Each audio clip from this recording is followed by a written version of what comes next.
And you could still not pay Uncle Sam all the money you're paying him. You still have to pay Uncle Sam, but we can lower the liability. How? Cash balance plan. We ended up buying 5 or 6 properties out of state. We didn't know what the hell we were doing. We didn't think about the weather, the insurance. We didn't think about the location. We just didn't want to pay the taxes. So we deferred the money, bought the 1031, put them all in the 1031 exchange. And you have to do it within a limited time or else it's not going to work.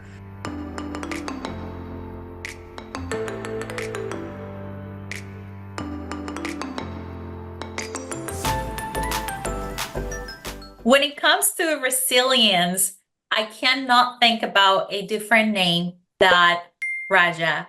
Raja, I met you, and from the moment I connected with you, I saw your heart, your strength.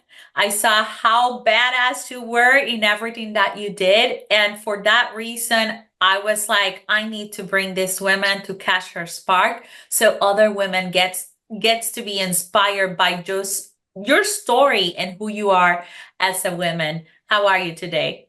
Yeah, thanks for having me.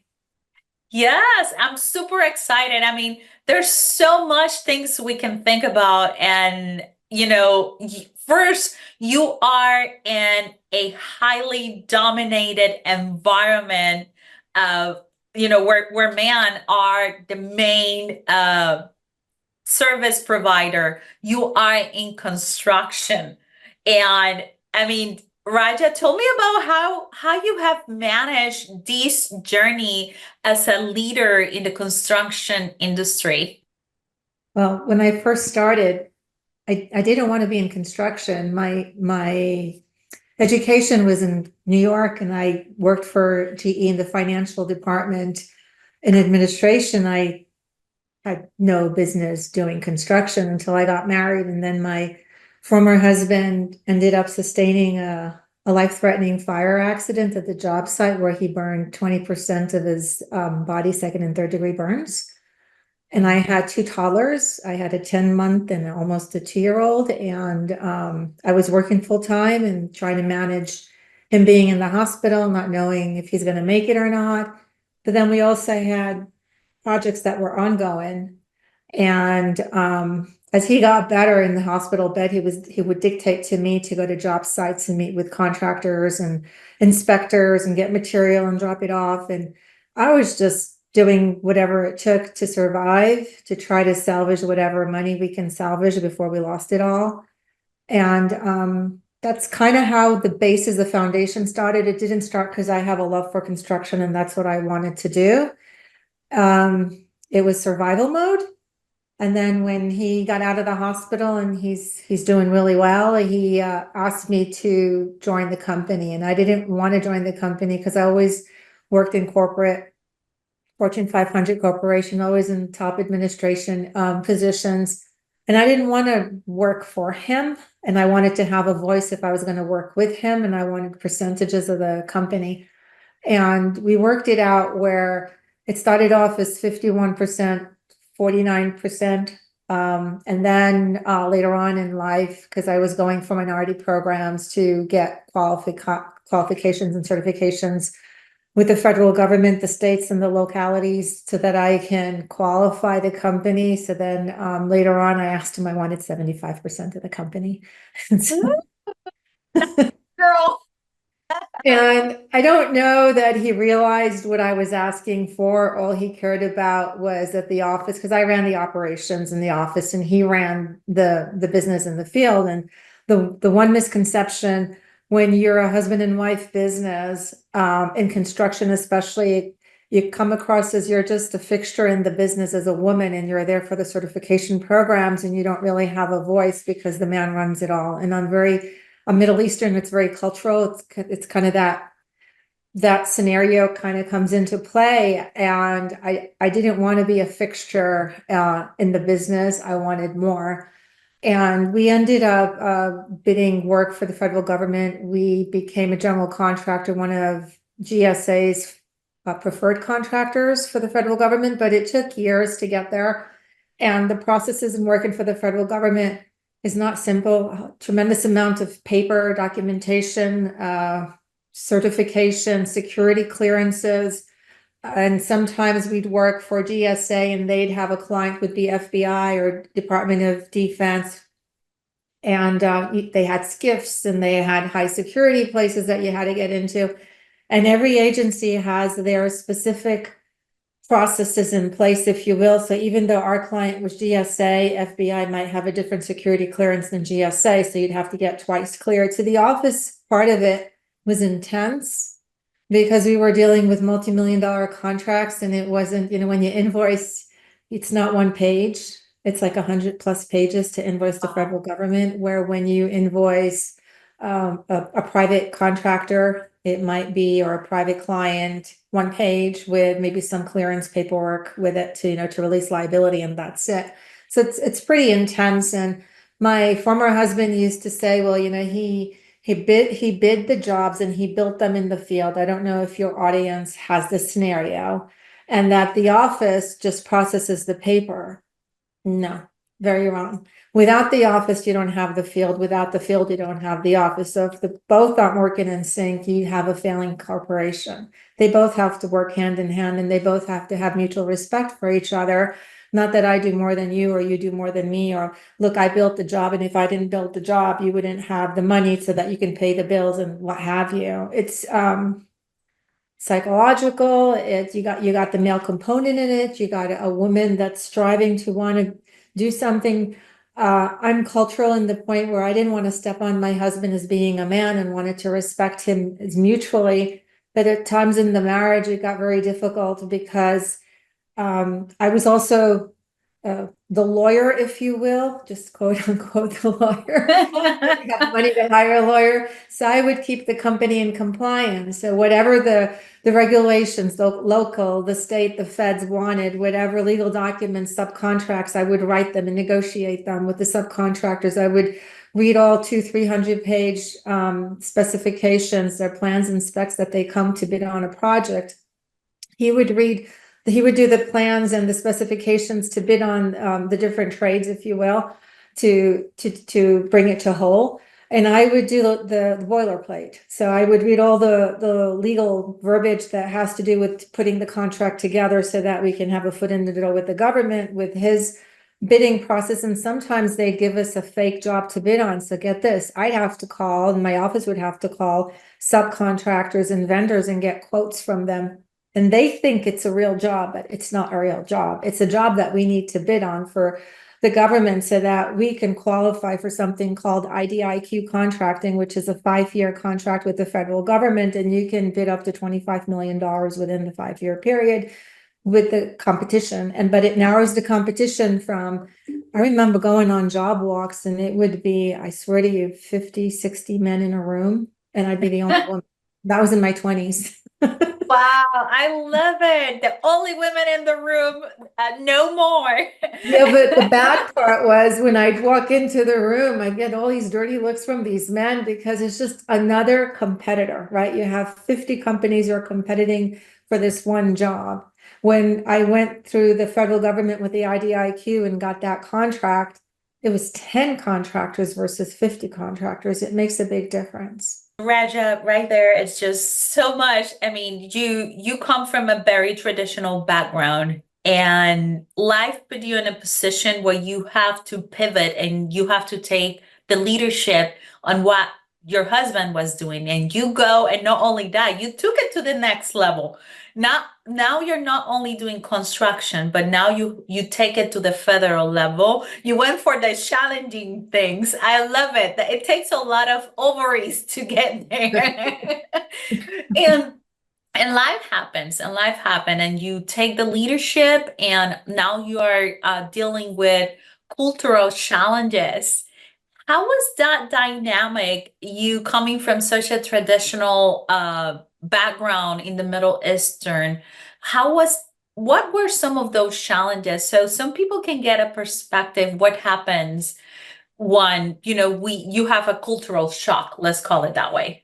Well, first of all, the men rule in the Middle Eastern culture, right?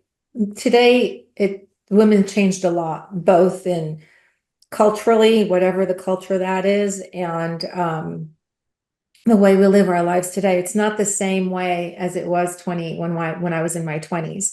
In my 20s, when I was in corporate, I would go to my ex would call me and say, "Hey, I need this material. You have to go to the supply store. You have to go to the job site. You don't go to the job site, we can't get the material. We can't do the work. I can't leave the job site to go to the supply house. And the supply house needs, I don't know, 5 hours to deliver." It's just things that get thrown at you trying to finish a job so that you can get paid. And so I would be telling my boss, "I have a stomach ache, I don't feel good," and I would leave my company and go to the supply house dressed in a suit, a business suit, skirts and all, because back then you had to wear skirts to work in Beverly Hills. And just picture a 20-year-old going to a supply store in a full suit with a skirt, asking for material, and there's a line of men waiting to get material. And because I was smart enough to go to the will call counter, because it was all called in and all I needed to do was pick it up, put it in the car and drive away, these men were online waiting to place their order. And then I would get harassed as like, "Get in the back of the line because we were here before you." And then the counter guys knew me because we purchased from them several times and we had an account, that they would say, "Oh, she's on will call." And then I would get that will call material and I'd go to the job site. Then I'd go to the job site and then you got all these contractors. There's really no women in suits going to job construction sites. I mean, you really have to have a vision for that. You have to visualize it. So then I'd get hit on by guys and then I'd get they'd ask me, I used to call myself Amy. I don't know if you know that. I didn't know that. No. In construction, it was Amy, not Raja, because Okay. every time I introduced myself to men as Raja, it was, "Oh, where did the eyes come from? Where does the name come from? Or what culture are you from?" I would get hit on, and I didn't want to get hit on. I didn't have time to get hit on. I had my own agenda. But then when I changed it to Amy, I was all American. I didn't get those questions as I got those questions when I was Raja, the Middle Eastern lady. But it was challenging. It's not simple to transition into that. It's nothing that I really wanted to be a part of. And he would tell me, you have to go and get the material. You have to go and okay. So then that was one of the challenges. The other challenges was my former husband did not want me to be up front and center with the federal government employees, contracting officers, because he's the man. He knew, and in fairness to him, like, I don't build the projects, I don't read the plans, I don't dictate all that. But what I do is running the office operations, firing, hiring, contracts, and accounting, taxes, bonding, all that, which he does not do.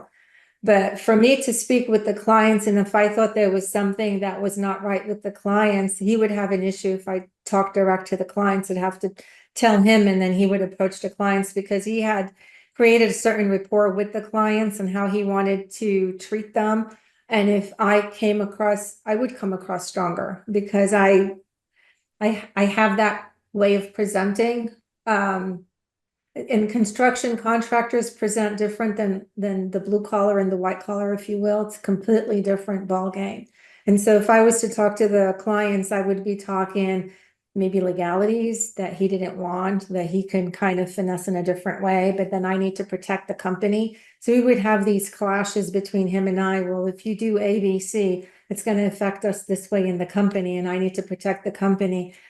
And I don't know if that was cultural man versus woman, or if that was his way of dealing with the clients and finessing it so that he can get another foot in the door or get another whatever the situation was to get through it. But at the same time, I find myself, I can't protect the company if something went south and we have nothing in writing. It's just two different mindsets, two different ways of thinking. The culture was one part of it. Because if he said, "No, don't talk to the client," I have to shut up and not talk to the client. That's cultural. Wow. So it was difficult trying to navigate a marriage in business, in construction, and then you have kids to raise. It's not a simple task. So you go through all of these challenges. and you found your voice still. What happened through your journey that allows the strong Raja that I know today to come out? It's a feast or famine. Either you sit in the corner and cry about your troubles, or you just come out fighting. I have never sat in the corner and cried, even when I was a teenager. I had a very difficult childhood. My mom died when I was 10. I was raised by my dad. I had two brothers. I was always in a male predominant family, whether it was my immediate family that I was born into or the family I married into was male predominant, or the construction field was male predominant. And years ago, I had like my first love was a Jew, and I'm Palestinian. That's very taboo. That's not good. And it didn't go well with my father. It didn't go well with my father. And being Middle Eastern, coming first generation, immigrated to New York from Jordan, you just don't do that. And from a very young age, I've learned to fight for what I believed in my rights. And then when I ended up with getting married, it was difficult too, because the marriage situation, women have their place, men have their place. We'd go into invites and events, and believe it or not, the women are in one room, the men are in another room. I grew up in New York. I'm Middle Eastern. I'm Catholic. I'm not Muslim. I married into a Muslim family. So if you can say that I've had full-blown experience with Catholicism, Judaism, and Muslim, because I've been exposed to those three religions, and I'm not prejudiced against any of them. I think they're all great people because I broke bread with all those people. It's just the culture comes into place where if they're old school, first generation, they have a different mindset than a more current generation, where they have more respect for the women and want the women to be an equal partner. In the older generation, you might have to work harder for it. So for me, I was always fighting, working hard to have a voice. I never had a voice. And then when all this was happening with, my childhood, and then getting married and having, troubles with the marriage, troubles with the construction company, troubles trying to navigate a business with my former husband. And then the kids come along, and then guess what? They have learning disabilities, and they have school challenges, and they're not learning. And then I'm going to the school, fighting for them. I was always in fight mode, in survival mode. I don't think I was ever in it's going to be a beautiful day kind of a mode. When I got pregnant, I was 8 months pregnant, driving to the supply house, getting material and going to job sites, at the point where one of my pregnancies, I had a very difficult pregnancy. I had to have early maternity leave because I was going to lose the baby. And then, but my ex said, "Hey, you need to go and run all these errands for me because you're home." And yeah, but I couldn't do it because I'm pregnant, and my pregnant is high risk.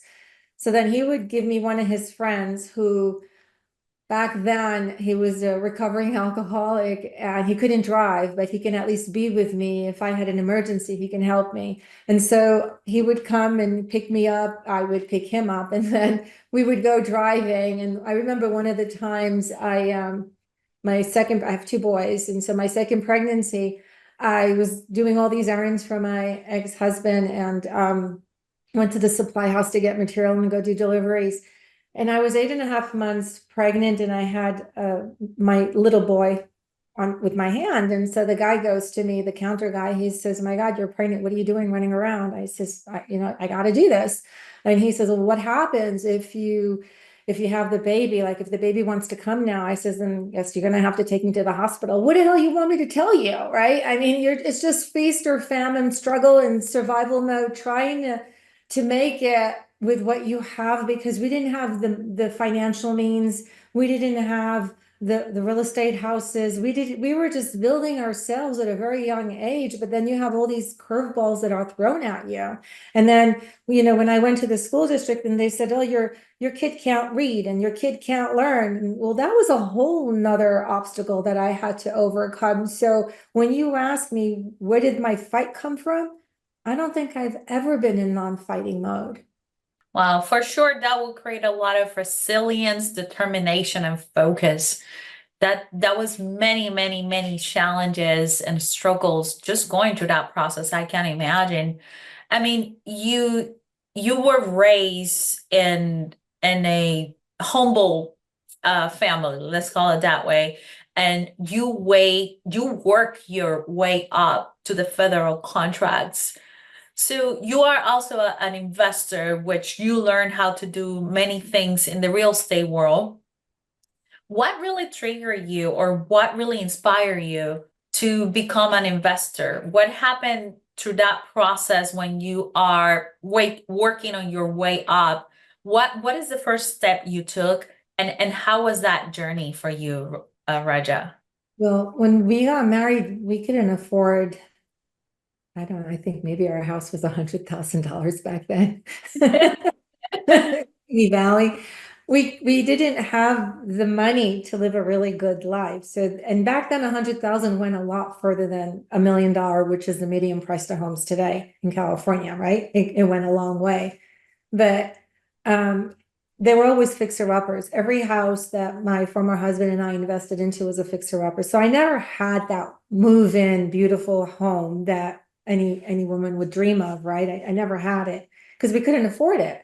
And the only way we could do something is make money in the business, invest in real estate. I ended up getting my real estate license so that we can flip homes together. I would save money on the commissions, and we would live in the homes.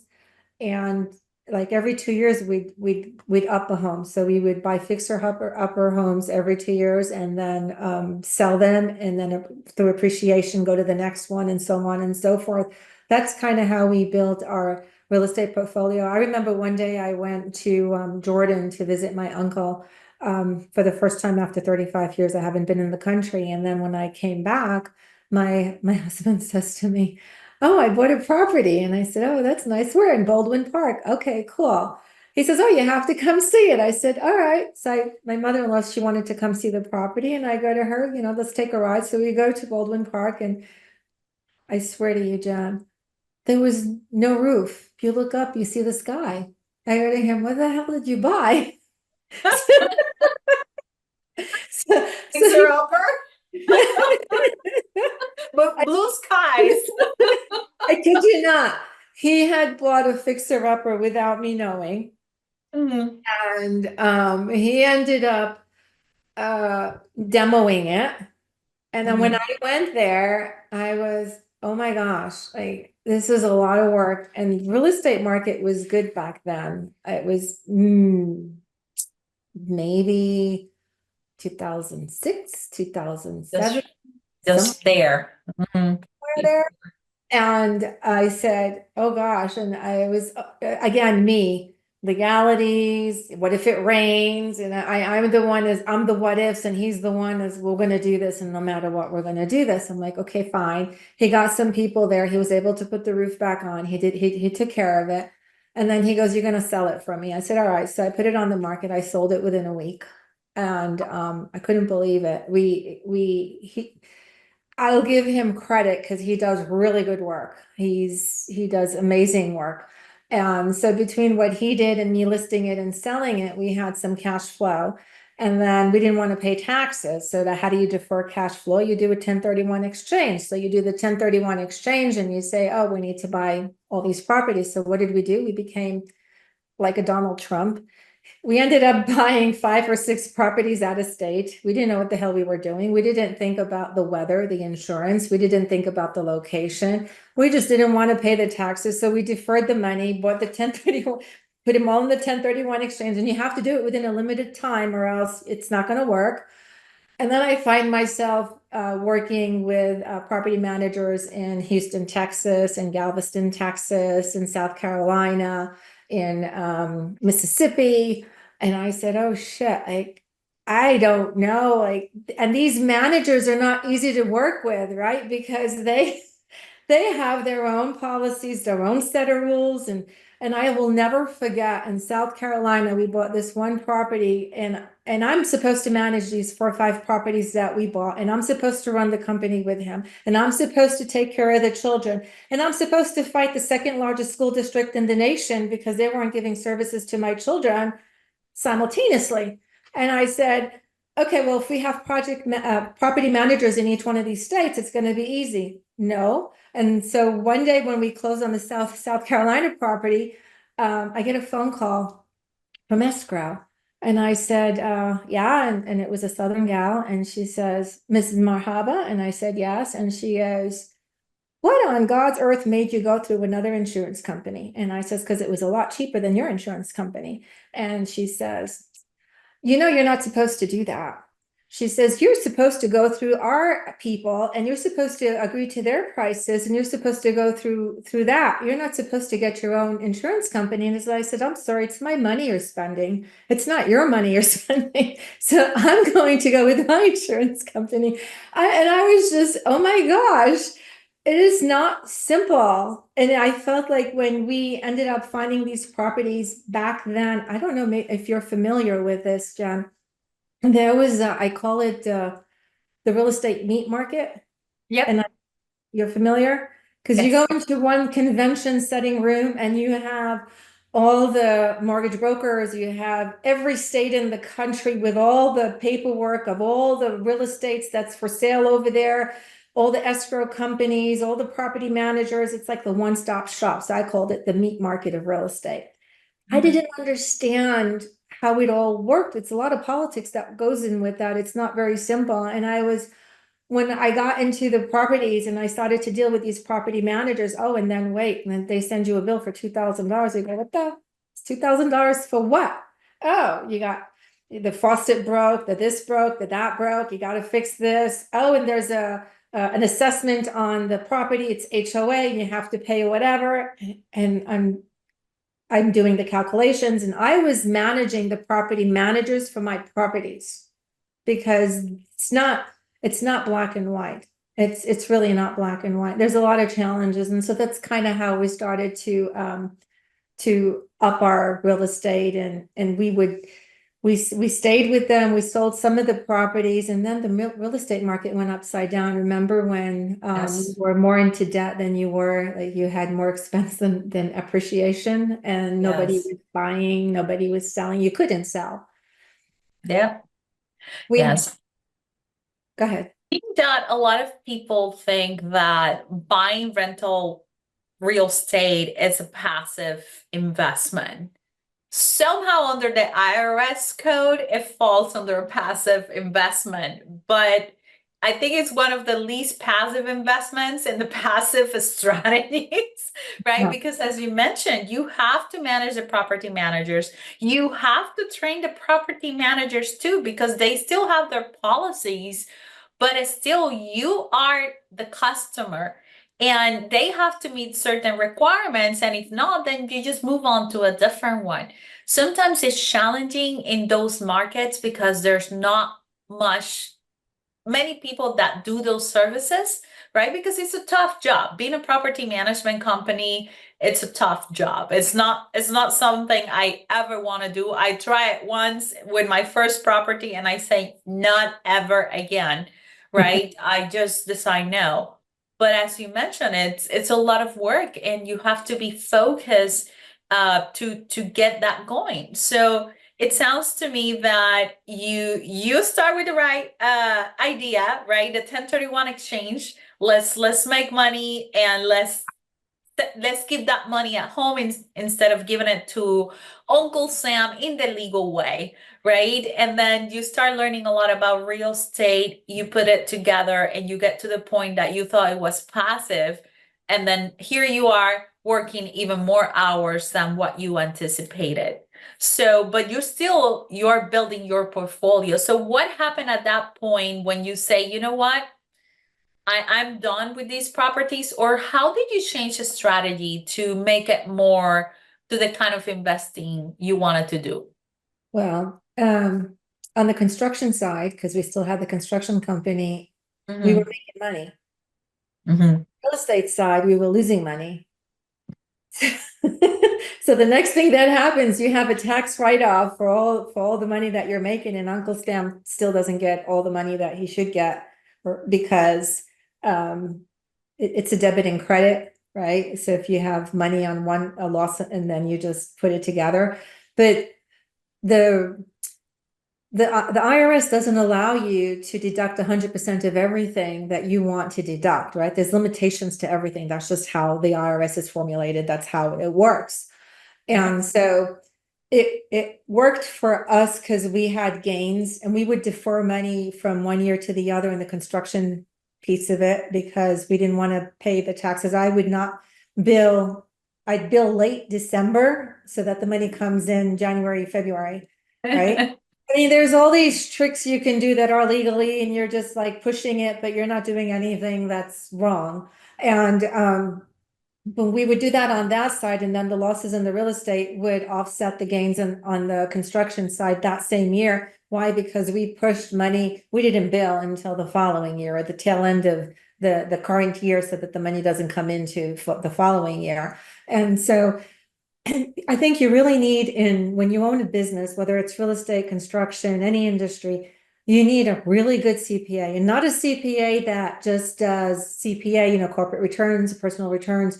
You need a CPA that's a business planner, one that understands the industry, that understands different programs that they can put you in. For example, my CPA, when I was with a lady CPA for about 10 years, and I didn't want to be with her anymore because, and your audience should know this, bond companies and CPAs work hand in hand to get bonding insurance for projects, right? You have to insure the projects so that you can do them. Young and dumb back in the day, I didn't understand that, right? I didn't understand the scenario, but I had gone through a bond company, and the bond company recommended a CPA, and I went with the CPA, and every year I'm paying $180,000 in taxes. I'm like, what the hell? And so I needed to find out, why am I paying all this money to Uncle Sam? Like, what's going on here? And I called the CPA, and she goes, I'm sorry, you got to pay the piper. You made the money, you got to pay the piper. I says, pay the piper. Man, it's all my money and it's gone. And granted, the revenues look good, but the net was not the same, because all that money went back to Uncle Sam. I was like, there's got to be something else. And I would argue with my ex, we need to change CPAs. No, she's good. I'm like, no, she's not. And so then in construction, you have to do like percentage of completion taxes. They have percentage of completion accrual and cash, right? They're all different accounting bases, but it's mandated for the construction field. And so then I said to her, teach me this percentage of completion thing, because it turns out that the percentage of completion numbers, they offset, or they trigger, becomes a domino effect on the 1040, right? So whatever happens in the business, it's whether it's a gain or a loss, it's going to trigger what happens in my 1040. And I could not make the connection. And so then I started Googling percentage of completion, and then she would give me some sort of verbiage and database, and I'd look into it. I didn't understand it. I don't have a CPA degree. I used to have a CTEC degree in taxes, because when my ex was in the hospital, a really close friend of mine says, go get your tax license. Let me mentor you to make extra money. And I did. So I have some tax accounting background, but I'm not an expert. And so I was trying to figure out all this stuff. And then I figured out in the formula, because you can manipulate the numbers on Excel. And if you can put a number up here, a number down there, it affects the 1040 down here. I'm like, oh, that's what's happening. So then I called her up and I said, what the hell's going on here? Explain this to me. It's because at the end, I have to pay the piper. But guess what? When I have to go tell my husband, give me $180,000, I have to pay the IRS. That doesn't come across too kindly with my husband. And we end up fighting. And then for years, I find myself the last 2 months of the year, I'm working 10, 12 hours a day, staying till 10, 11 o'clock in the evening in a street location office, so that I can figure out how this works and what our bottom line is and how much we're going to pay the IRS.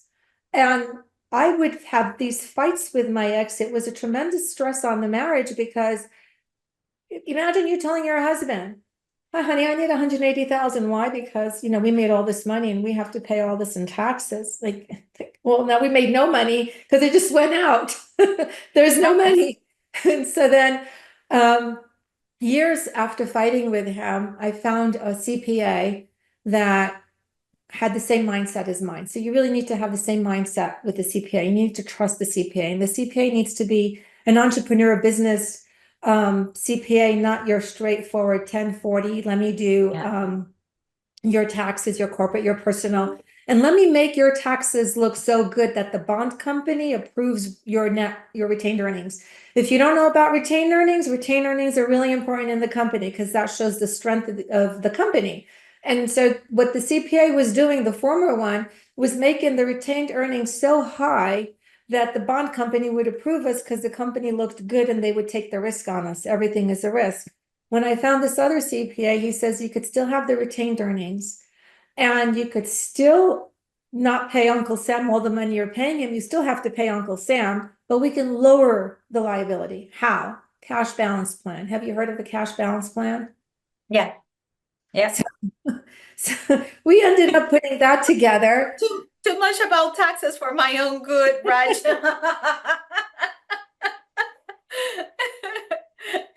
But I have a great CPA. That's why I know so much. And I also work with a wealth advisor. So sometimes the wealth advisor come up with new programs, cash balance, also the 401k with a cash balance insurance policy, which allows me to do other things as a self-employee or in my own business. It just get very interesting. And he also recommend me different type of investments. And my CPA and him are always talking, is that okay? And then she start researching. So I think that one of the key questions, and I learned these from a very successful CPA too, is you need to find an accountant, right, that is open. However, you need to also ask the accountant, how does their successful investors look, and not who it is. It's like, who is a successful investor for this person? Are they dealing with someone with one duplex, or are they dealing with someone that have a construction company making millions of dollars, and how they offset the taxes? And it's something I learned. But anyway, to your point, yes, I know that account. It's just, I had no idea that, and this is all legal stuff. You're not doing anything shady, nothing in the gray area. But why didn't that CPA tell me, hey, we can do everything and still pay Uncle Sam and still be happy? Yeah. So, I mean, I think it's really important that you connect with the right CPA, the right financial advisor, and the right attorney if you need an attorney, because those are the three keys factors that are going to make or break your company. Yes.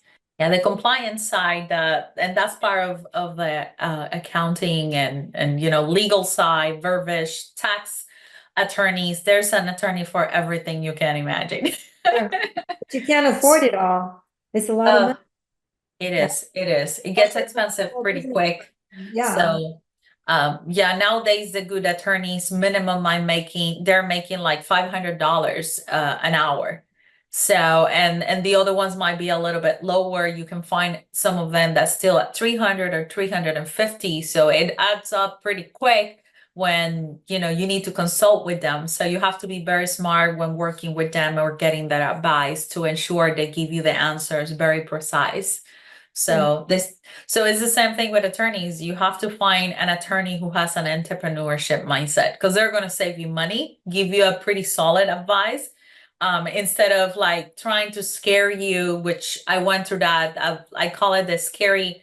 I used to use a name, I forgot, but the scary attorney, that they just give you a lot of panic and make it look worse than what it is, just because they want you to pay the big bucks.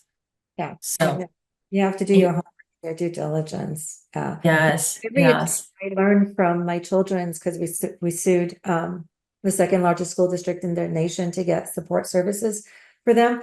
And when I interviewed attorneys, every attorney has their own agenda, whether it's whatever industry it is, right? So you just have to make sure that that attorney's agenda is aligned with your agenda, or else you're going to end up paying money and you're never going to meet your agenda.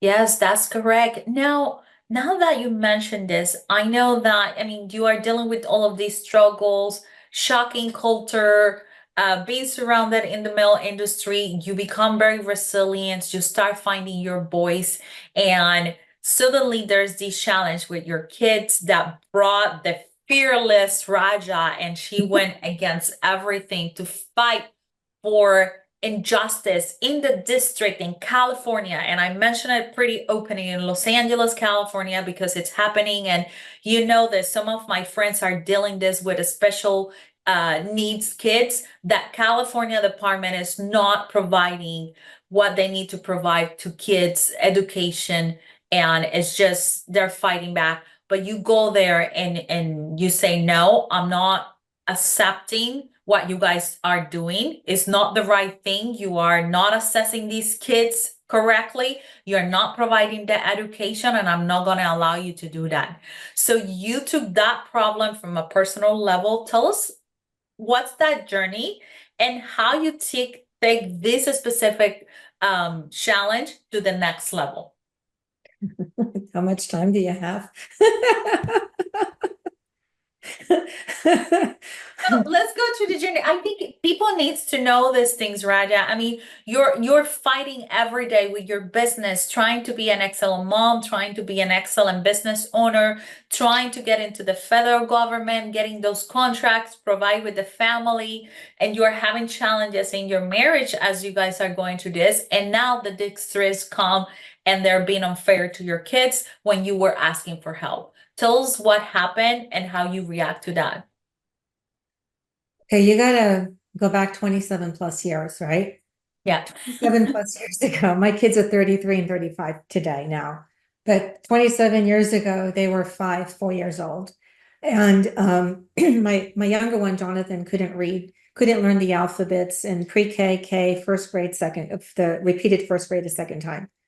And I've been going to the school asking them for help, and they've been suggesting this and that over these programs, and the programs weren't working well. My son was still struggling. During his struggles, when we got to the fourth grade with my other son in the fourth grade, the teacher came and said, you know, your other son has problems too. So it started with Jonathan, ended up adding Omar Jr. on it, and then ended up with 4 due process on each child. And that carried 8 years, and it carried 8 years, not that a due process takes 8 years, because I went through 3 attorneys, and one attorney did not do the job correctly, ended up having 180 families they were representing, and my kids were on hold 2 years. And every time they're on hold, they regress. And until you initiate a lawsuit and you win the lawsuit, the kids are on hold. There's no services being provided. So when I started going to the system, I had no idea about Individual Education Disabilities Act, IDEA, which is what rules the IEPs, individual education plans, which is a legal contract between the school district and the children represented by the parents. And so this IDEA and the IEP are the key to getting services for the children. And the school districts have to abide by IDEA via the IEP process to give services and placements for the children that need it. But what happens, IDEA is underfunded, so the schools don't get all the money they're supposed to get on a federal level to give the programs. At the same time, and I've gone crazy in my younger years trying to figure out where the money's going. Like, chase the money. You find the money, you know what the problem is. You can't chase the money. Schools don't get audited by an independent auditor. In construction company, we had state fund that audited all our records. They came in with their darn little computer and they said, give me all these records, and they audit and they want it right then and there. This does not happen on the school level by an independent auditor that's not paid by them, right? To come and audit their records to see where the money is going. And so part of it is the money being appropriated accordingly to where it's supposed to go for the programs, or are they not getting enough money to do the right thing for the children? No matter what the issue is with the school system, IDEA law is the law. And the law says if you assess the child and the child has deficits, the deficits have to be addressed, and you do it through the IEP meeting. And sometimes you go to the IEP meeting and the IEP staff is comprised of maybe 6 or 7 district paid people, and you, the mom, or you, the dad, alone. That's it. And if you don't understand assessments, psychoeducational assessments, speech and language assessments, occupational therapy, if you don't understand scaled scoring, standard scoring, if you don't understand what the data means and how it's measured and how it affects your child and the learning environment, You're SOL in these meetings because you're going to be sitting there listening to the school dictating to you what your son or daughter needs. And you know in your mind that what they're saying is not accurate because you have a whole nother story from your household, from the school material, from how the child's behaving at school or behaving at home or with peers. And you go to the team and you say, you're wrong. My child needs another half hour of speech. And they're saying, oh, he's doing fine. Look at the data. Well, do you, the parent, understand what the data means to be able to rebuttal with the psychologist at the school level? To be able to advocate for another half hour? This is what I was experiencing going through the system. Jonathan needed an intense reading program like Linden Mood Bell. Linden Mood Bell is a $20,000. I think we did. What did we do? Maybe 18 or 20 weeks of it. It was $20,000. And Omar Jr., we did 8 weeks, and he was around like $10,000 to $15,000. And who has that money? Who has the money for a psychoeducational today? A psychoeducational assessment ranges anywhere from $6,000 to $10,000 a child, depending on who the assessor is. Wow. Who has that money? And then as we were going through all this, I'm trying to navigate the system to get services. I would be asking my ex, I need $10,000 for this assessment. I need $5,000 for this therapy. By the way, the lawyer wants another $10,000 because we're in the middle of a due process and he needs the money. And guess what? We need to pay for witness fees, and the witness fees cost $250 an hour for an 8-hour day times 2 days for one witness fee. You end up in a 10-day hearing process, and it's costing not in the hundreds of thousands times 2, like $1 million times 2. And that's my cost, my fee. That does not include what the school's paying the attorneys to fight me back, right? Because they're incurring the cost on their end. And then I just got to the point where I was disgusted with the whole process. In the end, we ended up prevailing. Both boys got what they needed. In school, I remember the teachers in the meetings used to tell me your kids would never graduate high school, let alone go to college because of their learning deficits. And yet, at the same time in the room, I hear them saying, my daughter's graduating, going to UCLA, my daughter's going to Duke University, and mine are not even going to graduate high school, let alone go to college. It pierced my heart, and I got more angry, and the angrier I got, the more research I did, the more I learned. And my God, knowledge is power. Don't go to these meetings without understanding the law, the assessments, the report cards, the standardized testing, how the child is doing, because we, the parents, have to prove to the school system exactly what's going on with our kids so that they can say, yes, we'll give this service, or no, we won't give that service. And I don't know why we have to prove it when our tax dollars go to the school system for a free and appropriate public education, which is part of the IDEA law. It's FAPE, free and appropriate public education. And so it's very political. It's very money driven. And once I went through all this with both my kids, and like, if you really want to know the story, get my book. What's the name of your book? Yes. It's too much. My book. Do I have my book here? I usually have it here. Anyway, it's Unstoppable. I do have it here. It's in my book. Backwards. It's called dyslexia. No. But I wrote a book with our story, the whole story, and if your audience really wants to get more raw, detailed information, it's all in the book. I'm not going to go into it here. But long story short, I ended up after we sued the system and we prevailed, we ended up suing the second largest school district in the nation. I did not know that I did that when I embarked on that journey. I had no idea that I was suing the second largest school district. And we were just digging our heels deeper and deeper into shit the more we got involved with the school system and trying to get services. And after it was all said and done, the marriage could not sustain anymore because I already had problems with the cultural business part of it. And now you add the school part of it. And remember, he had a major accident in the beginning. The branch of the tree can bend, back and forth a certain amount of time before it breaks. Well, it finally broke. Like, we couldn't take anymore. And then it just got to the point where I said, you know what, I'm going to start a nonprofit because it should not be this way, but I'm one person. And when I started a nonprofit, I had no idea. I was really starting a whole nother business.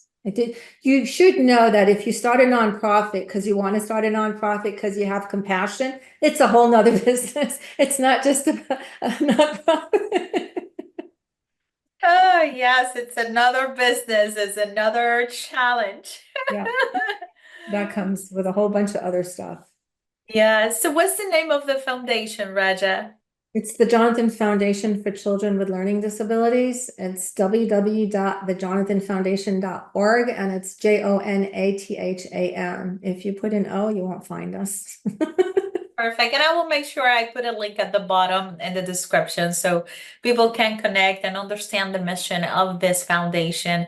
I think it's amazing, right? I see how resilience has been present in your life, how you have take all of these challenges step by step, how you have find your voice and just unleash the powerful Raja that I know today. And I think that women needs to know that, yes, you might have to fight and sometimes women, this is what I know about women. We're stronger than what we know. And when we have a mission in life, we just keep fighting. It doesn't matter how many times we fall, we would just keep fighting until we go to that end that we were expecting, especially when we are on a mission. So I will be scared of women when they're in a mission. We get it done. So, Raja, I want to thank you for sharing your story, for sharing your amazing experiences, your challenges, and how you overcame all of this just using resilience. And I'm so looking forward to share with everybody the link for your book too, Unstoppable. And I just want to thank you again for being with us today. I appreciate it. Thank you so much for the opportunity.